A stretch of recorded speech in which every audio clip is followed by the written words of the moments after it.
Bismillahirrahmanirrahim. Assalamualaikum warahmatullahi wabarakatuh. Alhamdulillahirabbil alamin.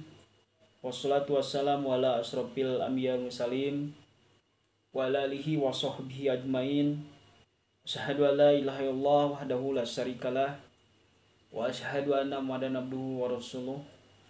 Allahumma sholli ala Muhammad wa ala ali Muhammad kama shallaita ala Ibrahim wa ala Ibrahim fil alamin innaka Hamidum Majid. Qala Allah ta'ala fil Qur'anil Karim, a'udzu billahi minasyaitonir rajim. Ya ayyuhalladzina amanu ittaqullaha haqqa tuqatih wa la tamutunna illa wa antum muslimun. Shadaqallahul adzim alaihi. Iwan Pidin walhamdulillah. Pertama dan utama, mari kita panjatkan puji dan syukur kehadirat Allah Subhanahu wa taala yang dimana sampai kesempatan ini kita diberikan oleh Allah kekuatan dan kesehatan, dan kita pun patut bersyukur kepada Allah dengan mengucapkan hamdalah alhamdulillahirabbil alamin atas segala kenikmatan yang Allah berikan, dan yang utama lagi kenikmatan yang tiada tara dan bandingannya, yang tidak semua orang mendapatkan kenikmatan itu. Hanya Allah berikan kenikmatan itu kepada orang-orang yang terpilih dan terpilah saja, yaitu nikmat iman dan nikmat Islam. Kita pun patut bersyukur kepada Allah Subhanahu wa taala yang Allah berikan kenikmatan kepada kita semua, yaitu nikmat sehat, dan Allah pun berikan kenikmatan kepada kita semua, yaitu nikmat waktu ataupun kesempatan. Yang selalu kita lupakan dua kenikmatan itu atas bersyukur kepada Allah. Iwan Pidin warahmatullah. Tidak lupa juga salawat serta salam semoga tercurah dan terlimpahkan kepada junjungan kita Nabi besar Nabi Muhammad sallallahu alaihi wasallam, kepada keluarganya, kepada para sahabat, sampai kita semua. Dan mudah-mudahan kelak nanti kita dikumpulkan dengan beliau, baginda Nabi Muhammad sallallahu alaihi wasallam, atas segala kecintaan kita kepada beliau, kecintaan kepada keluarganya, kepada garis keturunnya, para habaib, para ulama, kecintaan kepada para generasi pengikutnya yang terus meneruskan segala perjuangan risalah yang Rasulullah tegakkan ataupun pernah ajarkan kepada kita semua. Iwan Pidin walhamdulillah. Dalam kondisi hari-hari ini ataupun di awal tahun 2001 ini, banyak fenomena-fenomena alam, kejadian-kejadian alam, apalagi dalam kondisi pada hari ini sering bahwa alam ataupun matahari jarang kelihatan ataupun memunculkan dirinya. Setiap pagi sampai sore terus diguyur hujan dengan rintik-rintiknya. Malam, siang, sehingga sinar matahari pun jarang memunculkan. Tuhan pilih para akhwat, dengan fenomena itu banyak kendala ataupun kondisi, terutama di wilayah-wilayah kepulauan seperti di Mamuju, di Bogor, yang kata orang bahwa alam sudah tidak bersahabat dengan manusia di awal tahun 2021 ini. Banjir bandang seperti kemarin di Bogor tiada hentinya, terus bersambung. Seolah-olah seperti alam itu marah terhadap manusia. Hujan tidak pernah berhenti. yang biasanya guyuran hujan ataupun hujan lebat itu ditampung dengan pohon-pohon, ditahan dengan pohon-pohon, dialirkan di sungai pohon pada daun-daun, sehingga daun itu menyerapnya dan sampai seterusnya. Tapi kondisi pada hari ini ataupun sekarang ini, air hujan langsung diturunkan ke sungai-sungai, sehingga sungai-sungai tidak bisa mampu untuk menahan derasnya aliran air, maka muncul yang disebut dengan banjir bandang. Adapun di daerah Mamuju juga sampai terjadi gempa berturut-turut sampai sehari itu mencapai lebih dari 40, ada suatu kabar. Nah, ada berita lagi puting beliung. Kalau saya lihat di berita-berita itu sampai terjadi seperti topan tornado di tengah laut, dan setelah itu terjadilah hujan lebat. Itulah mungkin poin-poin pada hari ini di awal tahun 2021.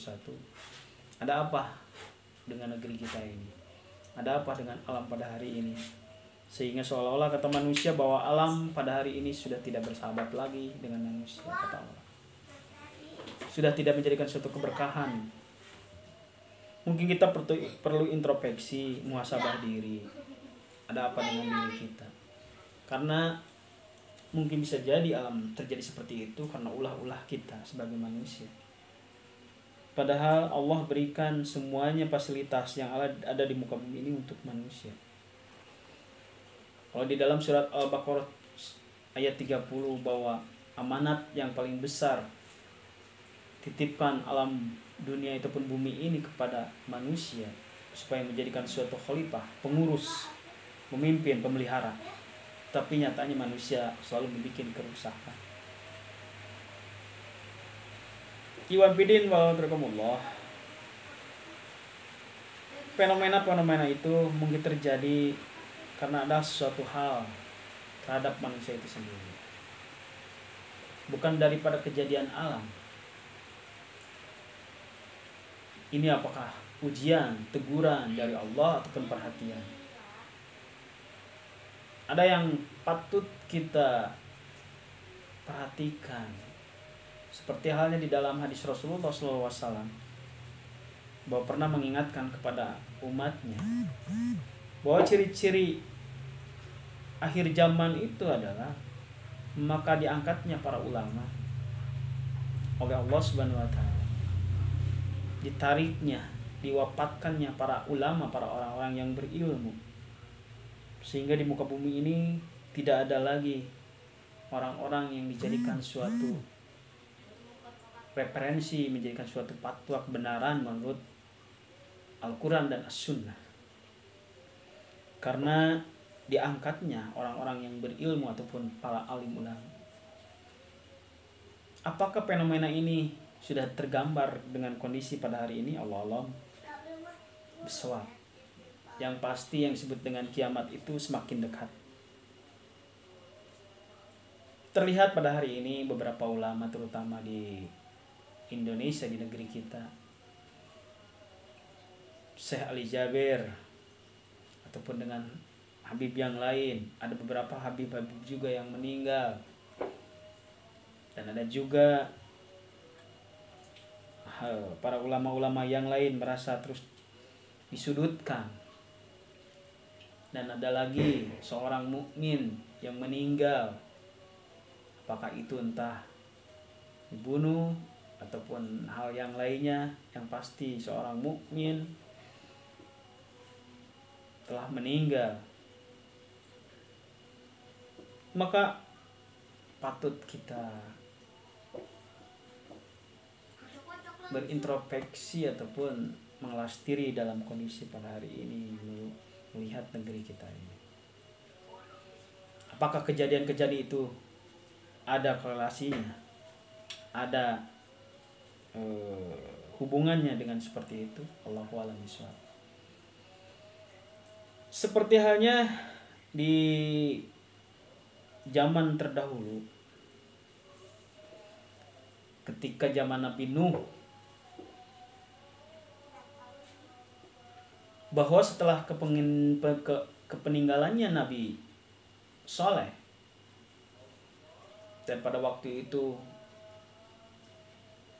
para ulama-ulama oleh Allah diangkat, dan oleh pengikut-pengikutnya ulama-ulama itu sangat diagungkan, dan sehingga turunlah iblis menyesatkan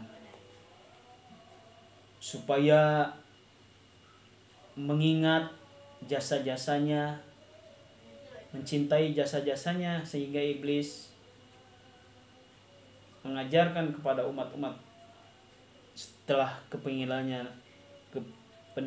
Nabi Soleh, itu harus dibikin suatu patung para orang-orang yang soleh. Dan iblis mengajarkan pada waktu itu kepada manusia-manusia umat-umat pada waktu itu untuk menghargai dan menghormati orang-orang soleh, untuk menyembahnya, menghormatinya dengan cara menyembah.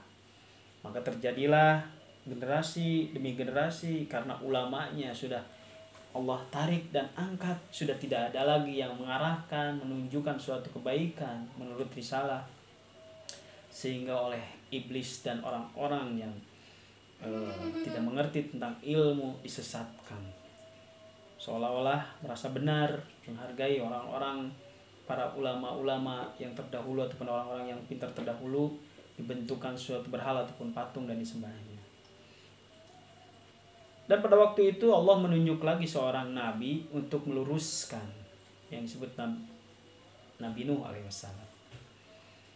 Sehingga pada waktu itu Nabi Nuh terus berdakwah sampai 900 tahun. Tidak sedikit ataupun tidak sebentar Nabi Nuh itu berdakwah untuk mengarahkan, menunjukkan bahwa itu adalah suatu salah. Itu adalah satu kesesatan. Ketika kita bertauhid, hanya kepada Allah saja kita menyembah. Ketika kita bertauhid, hanya Allah saja yang memberikan segala sesuatu. Bahwa manusia itu hanya sebagai pelantara saja, hanya wasilah saja. Maka manusia itu patut dicontoh ketika dia memberikan suatu kebaikan menurut ilmunya. Jangan sampai dikultuskan, apalagi dipuja-puja dan disembah. Setelah itu, dengan jahiliyahannya, kedolimannya orang-orang pada waktu itu ketika zaman Nabi Nuh, sehingga diajak berdakwah ataupun bukan didakwahi, diajak dalam suatu kebaikan, banyak penolakan. Dalam 950 tahun itu Nabi Nuh berdakwah, hanya beberapa orang saja yang mengikuti. Sekalipun istrinya dan anaknya yang disebut dengan Kan'an itu banyak penolakan ataupun menolaknya, ataupun mengejeknya dengan dakwahnya Nabi Nuh. Dan puncak-puncaknya Allah berikan suatu azab karena kesesatan, karena para ulama-ulama terdahulu Allah angkat, dan ada beberapa orang-orang yang pintar menyesatkannya dengan dalil ro'inya ataupun hawa nafsunya supaya tersesat, dengan diperkuat oleh iblis itu sendiri. Makanya beberapa orang saja yang mengikut kepada Nabi Nuh, sehingga pada waktu itu Allah selamatkan, Allah berikan kemenangan Nabi Nuh atas segala perjuangan yang Nabi Nuh berikan ataupun perjuangkan sampai 950 tahun. Maka Allah berikan kemenangan. Bagaimana cara kemenangan Nabi Nuh itu? Maka Allah perintahkan untuk membuat suatu dermaga ataupun perahu yang sangat besar. Dan setelah itu Allah berikan suatu bencana yang sangat besar yang disebut dengan dahsyat. Munculnya hujan dari langit dan bumi, sehingga terjadinya banjir bandang, tsunami dan lain-lain. Iwan bidin wa'alaikumullah. Daripada cerita itu ataupun fenomena itu, apakah itu semua terjadi pada kondisi hari ini? Apakah kondisi pada hari ini itu sama dengan para nabi-nabi terdahulu? apakah kondisi pada hari ini yang diceritakan oleh Nabi Muhammad SAW, yang dimana para ulama-ulama itu diangkat oleh Allah sehingga kita tidak bisa mendengarkan fatwa lagi kebenarannya, dan sehingga habislah para ulama, orang-orang yang berilmu, dan tertinggallah orang-orang yang merasa pintar dan menyesatkan. Nauzubillah min dzalik. Iwan Pidil warahmatullah. Maka dari itu, apakah kita mau terus seperti ini? Apakah ada kituan? Maka mari kita lebih mendekatkan diri kepada Allah, bertakarub kepada Allah. Tidak cukup dengan ibadah-ibadah ritualnya, tapi harus memperjuangkan. Ajak saudara-saudara kita, ajak rekan-rekan kita, ajak tetangga-tetangga kita yang lainnya untuk terus bisa mengagungkan nama Allah. Ajak supaya itu sujud dan ruku pada Allah Subhanahu wa taala. Apalagi dengan fenomena dari mulai 2019, 2020 sampai sekarang ini, ada suatu wabah yang sangat besar di dunia ini. Apa yang disebut dengan wabah seperti itu? Apakah introspeksi yang disebut dengan pandemik sampai menyeluruh ke seluruh dunia, sehingga perekonomian, pendidikan, dan lainnya itu sangat tergoncang. Mari kita introspeksi. Apakah kita terus mau berhura-hura? Apakah kita terus mau berpoya-poya? Apakah kita terus mau berkumpul terus di tempat-tempat di mall, ataupun berkumpul di tempat-tempat pesta-pesta? Apakah kita mau terus berpoya-poya dengan kulinernya sehingga kita lupa kewajiban kita, sehingga kita lupa bahwa kita manusia dan suatu saat akan dituntut oleh Allah apa yang kita perbuat di alam dunia ini. Yang pasti bahwa kiamat itu semakin dekat, terus mendekati, bukan menjauh, terus mendekati. Yang paling kita harus ingat adalah kiamat sugro, yaitu kematian, yang merasa dimana kita akan menyesal ketika kita dimasukkan ke liang lahat. Naudzubillah. Iwan Fidil warahmatullah. Mungkin seperti itu adalah suatu ajakan watawassaw bil haq watawassaw bis sabr kepada Iwan Fidil warahmatullah, untuk supaya terus berintrospeksi dalam kondisi pada hari ini alam dunia. Bukan menakuti, bukan membuat suatu panik, tapi mengajak supaya kita kembali lagi kepada Allah dan kepada Rasul. Kita jangan sampai lalai terhadap sedikit waktu pun. Kita terus sujud dan rukuk kepada Allah.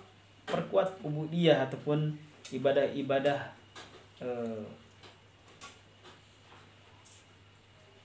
sunatnya.